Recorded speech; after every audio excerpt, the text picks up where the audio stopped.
Hey, guys, this is Onisha Biggs, and this is the Cult of Pharmacy podcast.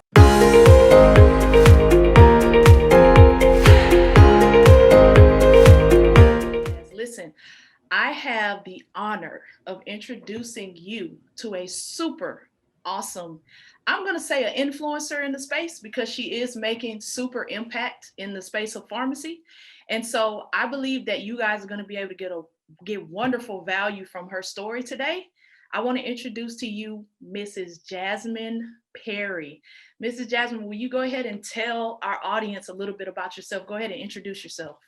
Okay, honestly, hey guys, it's Jasmine. It's so weird for you to call me an influencer because honestly, I just feel like I make Yeah, YouTube videos, but I'll take it, influencer. So, guys, I'm Jasmine yeah. Perry. I am a third year student pharmacist. So, currently, I am in a PharmD program. My hometown is a tiny place in Lawrenceburg, North Carolina. So I am very Southern, but I am very passionate about introducing people to the world of pharmacy, introducing students, especially of underserved backgrounds, to what pharmacy is, all the opportunities that pharmacy has to offer. So I'm really excited to be here. Yeah, and I can't wait to get started. I love that. I love that. Introducing underserved students to the world of pharmacy. I love it. It's so interesting that you say that, and I want to get a little more into what drove you to having that passion, because me myself was an underserved student, right? And I never knew that an African American woman could be a pharmacist growing up because I never saw it. I was never exposed to it. So the fact that you're doing that, I think is so cool. So I do want to ask you, like, you're from North Carolina, you said, right? Yeah, So I okay, North Carolina. What was it am. like coming up in North Carolina? Like, and how did you get here to pharmacy? Like, what was your lifestyle like? Okay, perfect. So I grew up in Laurinburg, North Carolina, tiny town.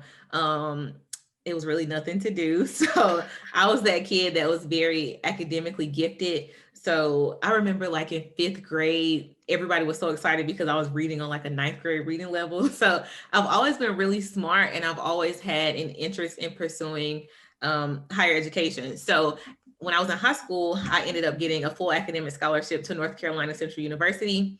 It's an HBCU in Durham, and I absolutely love Central. Like it was a great experience. So when I was there, I thought, "Oh, I'm going to go to medical school. I'm going to be an awesome physician." Blah blah blah blah. So I ended up going on this medical school tour, and the medical school tour was supposed to introduce me to a day in the life of a medical student. So we ended up going to a cadaver lab, and basically, I had never seen so many cadavers in my life. And I was like, oh my God, I literally cannot do this. Like, So wait, so just so our audience can understand the terminology, what exactly is a cadaver? What is that? so basically, a cadaver in a cadaver lab is where medical school students can go and learn about human anatomy and physiology from individuals who have donated their life to science. So after Wow. right, so after someone passes away, they can donate their body to medicine for people to essentially examine internally and externally. And I will never forget, it was a cadaver that was like an older little black lady, and she still had nail polish on. And I was like, this is too much for me. Like, I don't like blood, I don't like guts, I don't like death. So what am I doing? So Wow. after right, so after the graduate school tour, I went back to my undergrad campus and I talked to one of my professors, and he basically said, you need to figure out something that combines what you love and science. And I was like, oh wow, I love to put on makeup. So I started to look at cosmetic science programs. And what I realized is that all of these Mm. cosmetic science programs are under pharmacy schools. So I was like, in my mind, why would I get a master's in cosmetic science when I can pursue a PharmD? So ultimately, my path to pharmacy was very unconventional. I kind of stumbled upon pharmacy at the last minute when I was about to graduate. But ultimately, I'm really excited about what I decided to do. So that's amazing. That's amazing. So let's back up a little bit. Okay, you see this cadaver, Right. you have this experience, and you say, "Listen, I know that this is not for me. Like medical school, Right. So your professor, I think this is so interesting, and I think that's pretty awesome. he told you to combine what you love to do, just generally like what you love to do. He didn't say a particular career. He just said combine what you love to do with science. Right. That's an interesting concept. I have never heard it put that way, but I think it's so cool. And so you said, okay, well, I do like putting on makeup. I love Right. that. And I don't think we think about this every day. I don't know about you, but like when I put on makeup, I don't think, oh, this like science goes into this. Like there's actually chemicals and those different type of things that go into creating makeup. Mhm. So you decided to take the makeup and mix that with the science, as he said, and that drove you to want to go into pharmacy. So how did you come to the conclusion though? Break that down a little bit. You said that did you say cosmetology falls under pharmacy, or did you say it requires it?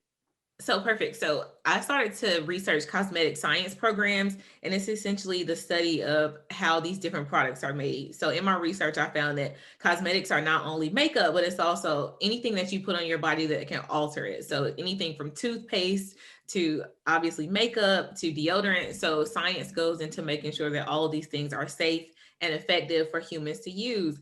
So I was like, wow, this is so awesome. Like, but once I started doing more research, I realized it's a lot of chemistry. It's a lot of quality that goes into it. So quality assurance and analytics to determine what exactly means that it's safe. So honestly, cosmetic science, all of these programs fall under, or most of them fall under pharmacy programs. So you can pursue a Got it. master's in cosmetic science, but it's going to be within the walls of a pharmacy school. Interesting. I did not know that. I did not know that. Right. See, guys, this is why I say pharmacy is so broad. It's so broad, Mm-hmm. but it makes a lot of sense because when I think about it, um, some of the bigger pharmaceutical companies that we hear about all the time, like Johnson Johnson, that's one of my favorite ones. They Right. do the baby powder, but they also do like actual medications. They do a lot of Mm-hmm. items that people don't know about, and that's pretty interesting. So like would you, and on your path that you're doing now, so you're in pharmacy school, Mm-hmm. would you say that you would go work for a company like that, or would you work for like more retail pharmacy? Like what is your path in your mind? Right. So it took me a long time to get to what I want to do in pharmacy. Initially, I was like, okay, I'm gonna go to pharmacy school. I am going to get a certificate in cosmetic science and then work for an industry company and figure out Mm-hmm. how I can combine pharmacy with cosmetics. Cool. So I get in pharmacy school and I realize, wow, I really want to impact people's lives and not just how pretty they look or how they smell. So I wanted my career to impact the way that people live their life. And I realized that cosmetic science just wasn't for me, like beyond the chemistry, just Wow. the idea that I'm getting all this education to make sure that people look pretty. And I was like, no, that's not it. So I ended up doing an internship with this company called Pharmacy Quality Solutions.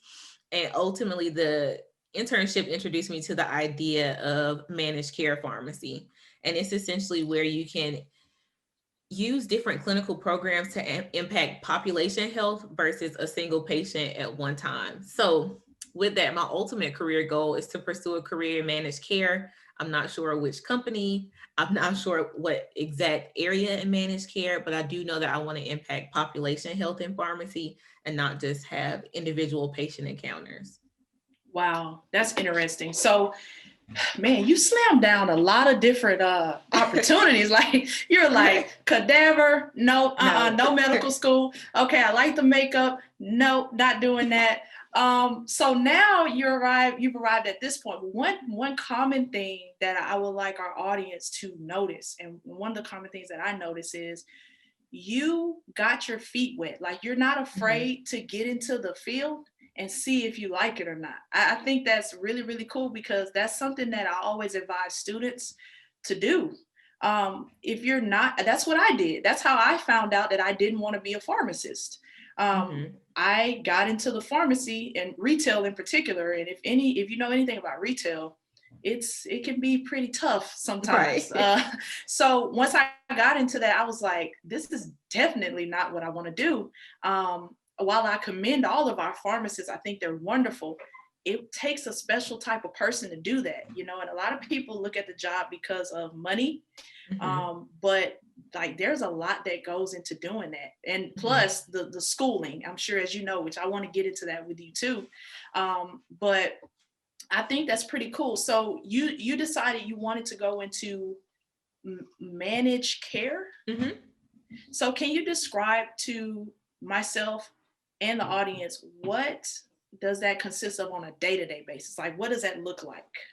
Okay, so I'm still learning too, but Yeah. ultimately, managed care, the overall goal is to improve the health and safety of a population while also making sure that we keep costs at bay. So Wow. the day to day of a managed care pharmacist can be very different depending on where you work. So I have Mhm. talked to some managed care pharmacists that work at hospitals and managed care pharmacists that work for major payers or insurance companies. And ultimately, the day to day can be very different. But some things that managed care pharmacists can do is formulary development and management. So ultimately, choosing which medications an insurance company will cover, choosing which medications they don't want to cover, but also using evidence based medicine or research trials to determine what's the best practices and the best way to take care of our members or our patients. So it's a lot that managed care pharmacists can do. They can also do like analytics and utilizing different platforms to look at patients on a population level and see, okay, what percentage of patients are doing this, what percentage of patients are doing this, and how can we ultimately have an impact. So it's a huge field. It's a lot that goes into it, but I'm still learning every day. Cool. Got it. Got it. So, what, just for our listeners, like, what would be the typical salary for someone who does something like that? Like, what does the pay look like? So honestly, in North Carolina, the salary of pharmacists typically is six figures, but the lower Mhm. end of six figures. And honestly, after pharmacy school, I'm probably going to have to pursue a residency program. And here in North Carolina, most residency programs are about 50,000 a year. So my first 1 to 2 years after pharmacy school, I would make around 50,000. But ultimately, most pharmacists in the area make about six figures. Gotcha. And that's also for the managed care as Hmm. well, right? Yeah. Okay. Okay. I got it. Got it. Makes sense. So, okay. So, you got your first degree and then you Hmm. went to pharmacy school. Hmm. Now, what was that first degree in? So I got a bachelor's of science in biology. Got it. Okay. So we started with the science, then we went to pharmacy school. And after this, you would do a residency. Can you explain to us what is a residency?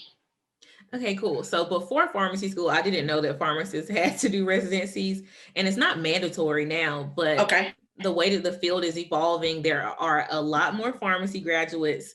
There is, for lack of a better word, more competition in pharmacy just because there are so many more graduates. So a residency program is an opportunity for you after you graduate pharmacy school to get some postgraduate training. So after you graduate, it gives you more specialized training in what you're interested in. So residency programs can be like in a hospital space if you want to do like general medicine. You can Mhm. also specialize in an area with a residency program, say if you want to be an oncology pharmacist. But beyond that, there are some residency programs that are focused in managed care. So residency is just a way for you to get additional training after you graduate. Got it. So you're going to do that for 2 years. And then from that point, you go directly into your field. Hmm. Makes sense. Makes sense. Okay. So let me ask you this because you went to a HBCU. All Right. right. So look, you're excited about that. I think that's pretty cool too, though.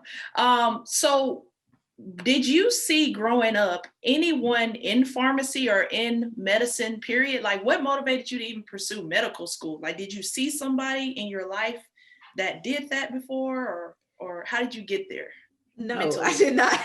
So I Wow. think that whenever a kid is really smart, people automatically push certain careers on you. So it's like, oh, Mhm. you're smart. You should be a doctor, a lawyer, an engineer. So this is what I was choosing from. So I was like, okay, I've had interactions with doctors. They don't look like me, but it seems like this would be pretty cool. So I decided I just wanted to pursue medicine based on other people pushing me to pursue it, as well as it was something that I felt like I could do just because I was smart. Interesting. Interesting. So it wasn't like you always said in your mind, I just want to be a doctor.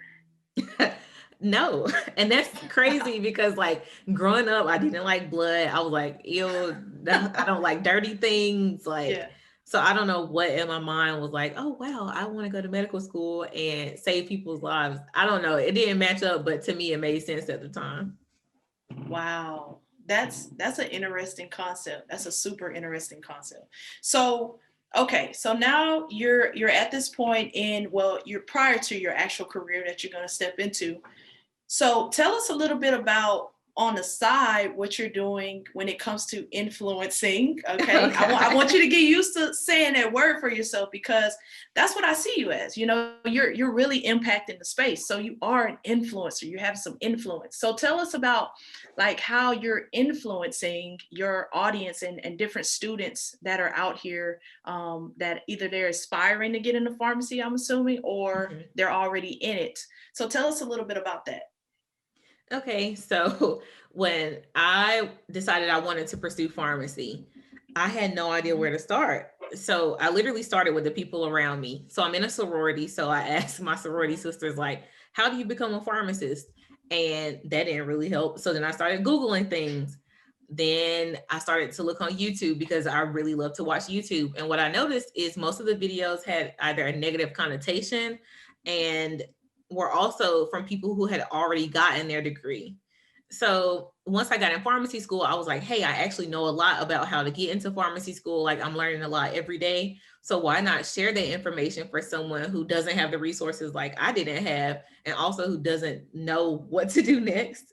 So I feel like my YouTube channel has been a way for me to educate people who want to pursue pharmacy on different steps to take, but also for people who have no idea what they want to do. My Right. day-to-day life as a pharmacy student. So give me some of the things that you give me some of the things that when you would search up this stuff that you would see that would kind of like be like, man, no, or that's not like it. That's not what I want to hear. Give us some of those things, because that I do find that is pretty common Mhm. on YouTube, in forums, on Facebook. Like there's some bad information out there. So give us like what were you seeing that kind of deterred you and made you want to step out there? So the first video I saw was why pharmacy is a horrible career option. And a lot of people have been making videos about why you shouldn't do pharmacy. So I'm like, there are still so many thousands of people pursuing pharmacy every year. So why would I not create a channel that has the opposite about why we actually want to do pharmacy? And in most of those negative videos, it just emphasizes the fact that there are a lot of pharmacy school graduates and the market isn't necessarily growing at the same rate.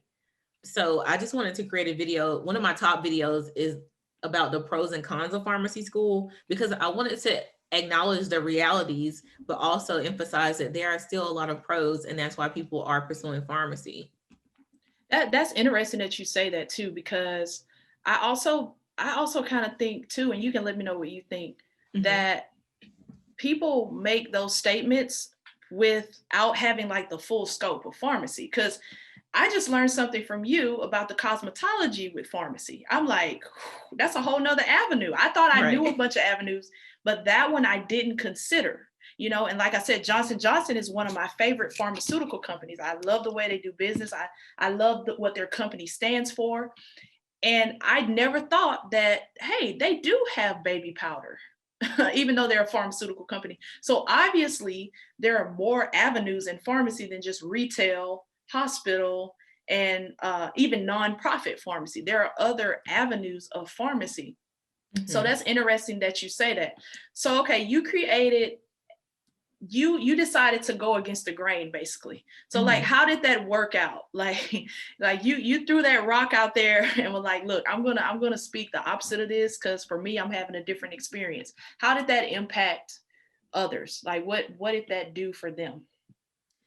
Initially, I'm not gonna lie, it was a slow pickup. Like I was just really, really gung ho and excited about just making a YouTube video because I really wanted to do it, but I kept putting it on pause. Like, oh, it's not that important. Oh, I don't have the resources. Oh, nobody's gonna Yeah. watch it. So it was a slow start, but ultimately, like the more views I got, the more stories I got about your video really influenced me to pursue pharmacy, or Love your it. video gave me the courage to go through with my first year of pharmacy school, even though it was difficult. So just the messages from people that are telling me that I have an impact when Yes. I literally just sit in my room and record myself talking. Literally, yes. Right. But your story, like you are, see, I told you were an influencer. Like Oh you're my God. you're impacting people. That look up the word influence, guys. I want everybody listening to this. Go Google the word influence, okay? And you'll see that's what Jasmine has done. I think that's so wonderful that you decided to give the other side of the scope or of the spectrum that hey, pharmacy is actually pretty cool. There's a lot of Hmm. things you can do other than the conventional things that people think, and it's actually not that horrible. I mean, I think I just heard you say that in North Carolina pharmacists typically make six figures. I don't know if people have looked at the economy or have looked at like what the average American makes, but it's not six figures. Right. So I think that's doing pretty well for yourself. Of course, if you could do it and enjoy it as a job, I think that's pretty cool. So tell me like your experience in pharmacy school because you're almost done, right? You're in third year. Thank God. Yeah. She's like, thank God, yes. So congratulations to you on that. But tell us about the first year because I always hear that the first year is rough, and I heard that the second year could be even rougher. So tell us about like your start into pharmacy school. Like, were you scared? Were you nervous? Like, what were you thinking? Yeah, so my first year of pharmacy school, I had a ton of imposter syndrome. And I go to one of the top pharmacy schools in the US. So I went in thinking, like, I have Nice. to do well, I have to succeed, like, I have to be great. And honestly, walking into a classroom where almost nobody looks like you, none of the Yeah. professors look like you, and you're coming from an HBCU where it's like a family oriented environment and the Yes. professors um, are invested in your success, it was a huge, I wasn't shocked, but it was just jarring to see that nobody looks like me, but yeah, I have to succeed. So I Yeah. put so much pressure on myself to be the best in my class and the best with the people who are around me that I literally burned myself out. So my first year, I think that the content during your first year can be a little bit difficult, but in reality, you can learn anything. Of course. So, Yes. right. I So love I that. went in with the idea that I could learn anything, but I think the pressure that I put on myself made my first year a lot more difficult than it had to be. So it was like it was all mental, pretty much. Very It much was so, all yeah. mental. But I love the fact that you said you did at least say to yourself, I can learn anything though. Like Right. this person can learn it. They're a human being. They have a brain like me. Obviously, Hmm. we can learn. So that's really, really awesome. The self-talk that you had there. Now, I would like to know though, like once you stepped on campus and you saw people didn't look like you and you went through that whole mind thing, and you saw that the atmosphere was different too, of course, like with the professors, because it is true. I had the same experience like with community college. It's a lot different from going to like a huge university where you Hmm. have a class of students and it's like 300-400 people in a class with Hmm. you at the same time. That's different. So what did you find out once you started going into pharmacy school and learning and being around your peers? Did you find that it was different from what you thought or that it was pretty much what you expected? Honestly, I think it was different. So I went in Wow. thinking like, oh my God, these people in my class went to Ivy Leagues, like they're Yeah. super smart, like they literally got perfect scores on the PCAT. Like, how can I ever compare? And then when I got in the class, it was like, oh, like y'all are smart, but it's nothing that I can't learn. Like, Right. so now I feel like we're colleagues, like we all have similar levels of knowledge, like we can work together. And some of the people are really cool. Like, so Wow. once Love you it. remove that barrier of like, oh my God, I have to like do so great. Oh my God, I don't fit in here. It's like these are regular people. They do the same thing as me every day. Like Right? we're all studying the same stuff. So it wasn't as bad as I thought it was. That's awesome. You realize that hey, they're just human too at the end of the day. I mean, Right. some people we look at like, oh, they're superhuman, but I've met like, for instance, athletes. I grew up being an athlete, and you meet other professional athletes because that's just the world that you're in. But once you get around these people, you realize, oh, they're just human too. They're just a human Right. being. Like they like wearing t-shirts. They do regular stuff just like anybody else. They just happen to be very great in their profession. So it's the Mhm. same thing with you guys at your school. So that's super awesome, super awesome. So, okay, first year to second year, better or Mhm. worse? I think my second year was a lot better. Okay, why so? I was just more confident. Like I Okay. right. So first year it was like, oh my God, am I cut out to do this? Oh my God, like this is hard. Like, how am I gonna do it? But second year I was like, okay, whatever. Like I made it through first year. It's Right? people, I always tell myself this, like other people have made it before me. And not everybody that graduates pharmacy school is like Einstein.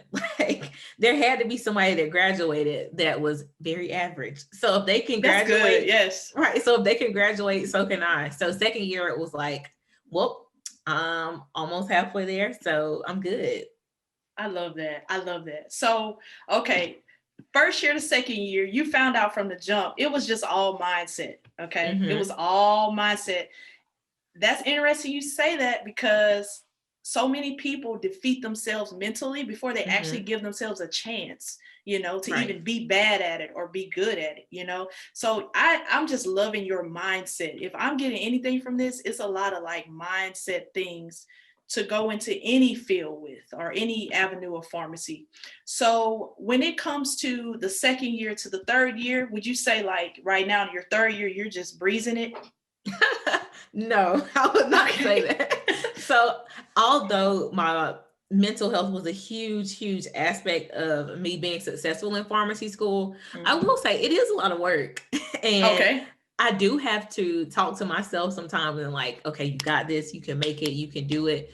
And in my third year, stuff is picking up, but I feel like I'm equipped to handle it. So things are Yes. getting more difficult, but in my third year, I know like I can find the resources, I can treat this patient effectively, like I have all that I need to be successful. So in my third year, I still struggle sometimes with like, man, this is a lot of work. But ultimately, I feel like now I'm more confident in the skills that I've learned throughout pharmacy. Love it. Love it. So, all in all, would you recommend pharmacy as a career? Just across the board, okay? Mhm. Would you recommend pharmacy as a career? Why or why not? That's a good question. Nobody's ever asked me that question. I would say that it depends on the type of person. So Okay. pharmacists tend to be very detail oriented, um, have great work ethic, are willing to fail and learn from your mistakes and not just fall down like, oh, I can't do it anymore. So if you are resilient, if you have great work ethic, if you like science, if you like treating different disease states and are very detail oriented, I would say yes, pharmacy is an amazing career path. There are amazing opportunities in pharmacy. For me, I come from a hometown where not everybody has a lot of money. So pharmacy has been the avenue for me to create a great future for not only myself but my niece.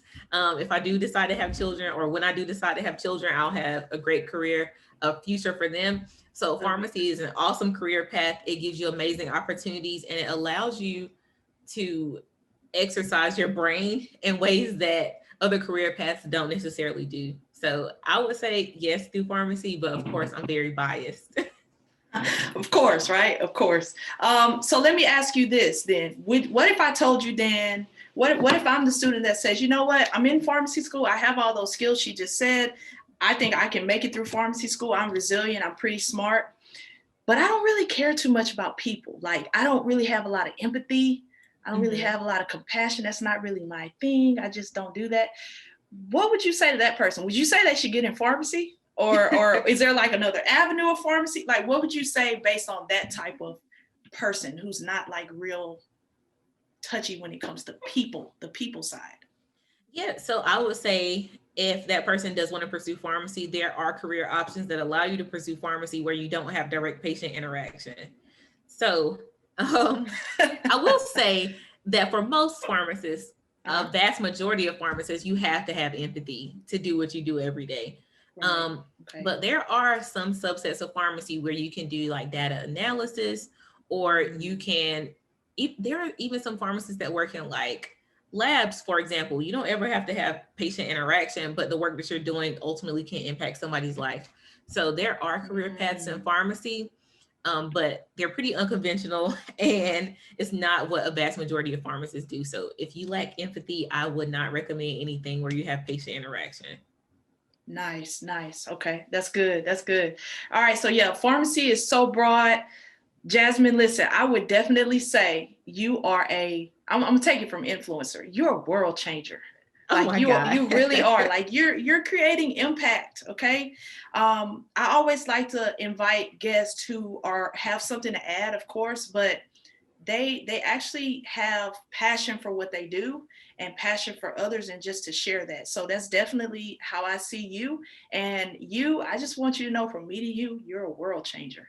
All Well, right. thank I'm you. expecting some great things from you in pharmacy. We all are. We need our pharmacists, we need our pharmacy technicians, and so they're creating impact in the world. So I want to ask you this, for the Jasmine that's out there. All right. She or for the person, maybe she's not sure what she wants to do. Mhm. um she's pursuing something, she's not sure if this is it. What would you advise her to do? What would you tell her? Well, I was that person. So I would Yeah. say explore as much as you possibly can before you decide on your career path. So I talked to people, I went on that graduate school tour, I shadowed a pharmacist, I did lab work, I did so many different things to determine what Yes. I wanted to do.